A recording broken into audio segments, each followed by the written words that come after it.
үй бүлөсүндө бардыктуу. Аялдардын улуттук форумуна өлкөнүн 7 дубанынан эмгеги менен элге жаккан эң мыкты айымдар келди.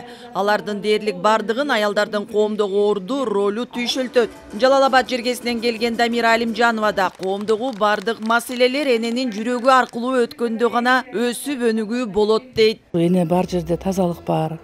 Баягы эне бар жерде бир ыйык нерселер бар. Ошон үчүн мен ойлойм ушу аялдардын бүгүнкү күнү ушул депутат болуп келгени мен ойлойм көп жакшы социалдык маселелер чечилет деп ойлойм.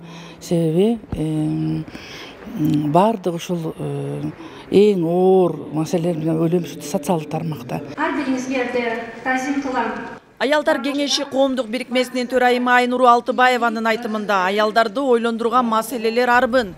Айрыкча үй бүлө, ала качуу, зордук, зомбулук сыяктуу социалдык экономикалык көйгөйлөргө түйшөлбөгөн аял жок. Ошондой эле ишкерлик, билим берүү, гендердик теңчилик маселелери менен бирге ар бир аймакка таандыкта көйгөйлөр бар. Облуска таандыктагы маселелер бар. Мисалы үчүн Баткенден келген айымдар алар чек ара маселесин айтышат.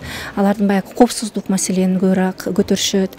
Иши кылып бар ушу Кыргызстанда мен ойлойм биздин өкүлдөрүбүз, ушул форумга келген өкүлдөр ушул областтагы көйгөйлөрдү, маселелерди жана ушул биздин жаштар менен чогуу биргелешип ушул кандай чечүү жолдору бар, ушул маселе боюнча чогуу иштегенге мүмкүнчүлүк түзүлөт. Жаркын келечекке карай жол улуттук форуму кыргыз аялдарын эле эмес жаштардын да башын бириктирүүдө. Шаардагы жогорку окуу жайлардын өкүлдөрү илим билимди өнүктүрүүгө басым жасоо зарылдыгын айтса, айрымдары аялдардын ишкерлик ишмердүүлүгүндөгү ролуна, дагы бири жаштарды колдоого ала турган социалдык долбоорлорго токтолушту. Студенттерге багыт берип, жогорку окуу жайлардын ортосундагы билим берүү жана маданий кызматташтыкты активдештирүү форумдун негизги максаттарынан. Билим алууга эч качан кеч эместигин, ар тармакта өнүккөн Кыргызстанда өнүккөн дүйнө жүзүндөгү мамлекеттердин ар тармагында ар кайсы окуу жайларда билим алса боло тургандыгы жөнүндө биздин студенттер бүгүн форумдагыларга жакшы доклад жасап беришти. Ошол менен биргеликте биз өзүбүз Арабаев атындагы окуу жайда дизайнерлик факультетибиз бар. Ошол факультеттин студенттери Фуксия аттуу чыгармасын показ кылып коюшту.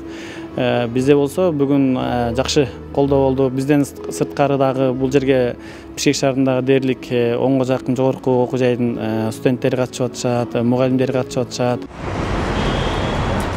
Үйдүн мамлекеттин куту болгон ыйык аруу айымдарды аздектөө керек. Анткени улуттун келечеги аялдардын колунда дейт форумдун катышуучулары.